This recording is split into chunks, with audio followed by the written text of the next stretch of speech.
വിദ്യാർത്ഥി സംഘടനാ പ്രവർത്തനത്തിലെ പെട്ടെന്നുള്ള ആവേശം പലരെയും ഗുണ്ടായുസത്തിലേക്ക് നയിക്കുന്നുവെന്ന് ഹൈക്കോടതി. ഗവർണറുടെ വാഹനം തടഞ്ഞ് പ്രതിഷേധിച്ച് SFI പ്രവർത്തകർക്ക് ജാമ്യം അനുവദിച്ചുകൊണ്ടുള്ള ഉത്തരവിലാണ് കോടതിയുടെ നിരീക്ഷണം.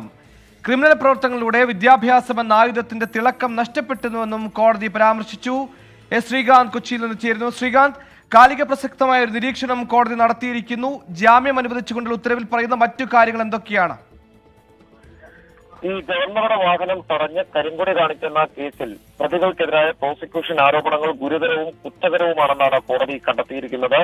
വിദ്യാർത്ഥി സംഘടനാ പ്രവർത്തനത്തിനിടെ തീക്ഷ്ണമായ രാഷ്ട്രീയാശയങ്ങൾ പെട്ടെന്നുണ്ടാകുന്ന ആവേശവും പലരെയും ഗുണ്ടായുസത്തിലേക്ക് നയിക്കുന്നുവെന്ന് കോടതി പറഞ്ഞു. വരുണിന്റെ ഫലങ്ങളെക്കുറിച്ച് ചിന്തിക്കാതെയാണ് ഇത്തരം ആവേശം കാട്ടലെന്നും യാഥാർത്ഥ്യത്തിലേക്ക് എത്തുമ്പോഴേക്കും ജയിലിൽ അടയ്ക്കപ്പെട്ടിരിക്കുമെന്നും കോടതി പറയുകയുണ്ടായി. ഇത് തടയാൻ ക്രിയാത്മകമായ ഇടങ്ങളും ആശയവിനിമയവും ഉണ്ടാകണമെന്നാണ് കോടതി മുന്നോട്ട് വെച്ച ഒരു പോംവഴി. ക്രിമിനൽ പ്രവർത്തനങ്ങളിലൂടെ വിദ്യാഭ്യാസം എന്ന ആയുധത്തിന്റെ തിളക്കം നഷ്ടപ്പെട്ടുവെന്നും കോടതി വിലയിരുത്തി. നിർമ്മാണാത്മകമായിട്ടാകണം വിദ്യാർത്ഥികൾ അറിവെന്ന ശക്തി ഉൾക്കൊള്ളേണ്ടതെന്നും കോടതി പറഞ്ഞു. നശീകരണത്തിന് വേണ്ടി അറിവിനെ ഉപയോഗിക്കരുത് എന്ന് കോടതി മുന്നറിയിപ്പും നൽകിയിട്ടുണ്ട്. ഈ ജാമ്യം എന്തായാലും ഇവർക്ക് അനുവദിച്ചു. പക്ഷേ കോടതിയുടെ ഈ ഓർഡറിൽ രൂക്ഷമായ പരാമർശങ്ങളാണുള്ളത്.